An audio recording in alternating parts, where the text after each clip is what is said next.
Bonjour. Vous qui représentez le réseau des administrateurs pour l'investissement responsable, comment pensez-vous qu'on peut créer le cercle vertueux permettant aux investisseurs institutionnels de contribuer au financement de la transition énergétique? Quels sont les instruments dont on a besoin? Pour que les investisseurs institutionnels concourent au financement de la transition énergétique, il faut qu'ils fassent évoluer leur allocation d'actifs, qu'ils gèrent des actifs ou qu'ils gèrent des réserves. Puisqu'on a cohabitation entre le modèle des fonds de pension, retraite par capitalisation, le vaste monde, et puis les systèmes de retraite complémentaires qui sont, j'allais dire, une marque particulière du système de retraite français quand on le compare au reste du monde. Faire évoluer son allocation stratégique.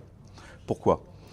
Parce qu'on ne peut pas du jour au lendemain financer l'économie réelle, c'est ce que nous faisons aujourd'hui, et se mettre à financer l'économie bas carbone de demain, qui émergera au fil des actions volontaires des pouvoirs publics, des actions des acteurs économiques dont nous sommes en tant qu'investisseurs institutionnels. Ça va prendre du temps, mais il faut bien il faut commencer.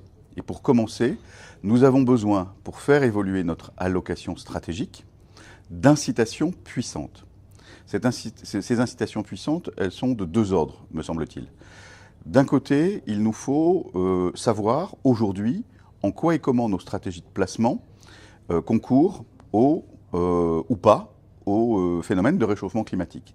Il y a un outil qui s'appelle le calcul de l'empreinte carbone de nos portefeuilles. C'est la première disposition qu'il faut, me semble-t-il, mettre en œuvre. Elle n'est pas seule, parce que mesurer pour mesurer, c'est sympathique, mais nous sommes des investisseurs, nous ne sommes pas des académiques. Il faut donc que cette mesure nous serve à fixer des objectifs qui, dans le temps, permettraient de réduire progressivement notre empreinte carbone.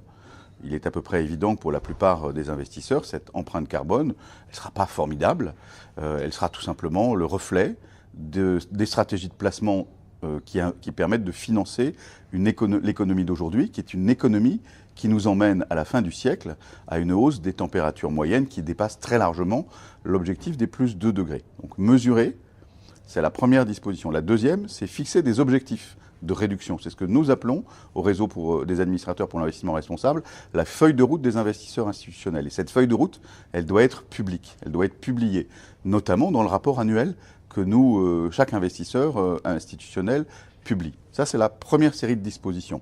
La deuxième, elle consiste parce que le réchauffement climatique n'attend pas. On voit bien aujourd'hui que nous sommes engagés, que l'ensemble du monde est engagé dans un phénomène d'accélération du réchauffement climatique. Il faut qu'on enclenche un mouvement dès maintenant.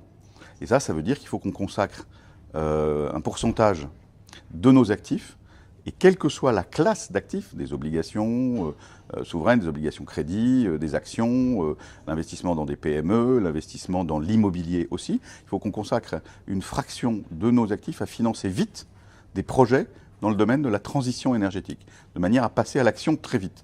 Nous, au réseau des administrateurs pour l'investissement responsable, nous pensons que les investisseurs institutionnels doivent, dès 2015, consacrer 5% de leurs actifs ou de leurs réserves au financement de projets dans le domaine de la transition énergétique, c'est-à-dire du passage à une économie bas carbone.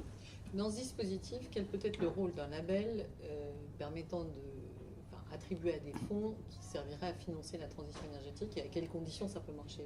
Quelle place dans ce dispositif et à quelles conditions ça peut marcher? Écoutez, un label peut toujours être utile pour tout simplement offrir aux stratégies de placement le regard d'un tiers évaluateur qui, avec son indépendance, viendra vérifier que les stratégies de placement fléchées de transition énergétique tiennent bien leurs promesses. Donc ça, c'est toujours utile d'avoir un regard extérieur. Et un outil comme le label est un outil qui peut faciliter les choses dans la mesure où il offrira au public, en quelque sorte, la manifestation que les stratégies de placement tiennent bien leurs promesses.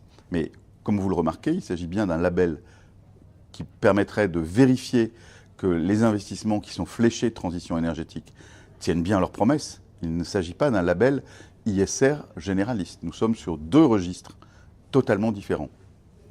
Merci beaucoup. Je vous en prie, Madame Anne-Catherine Husson-Traoré.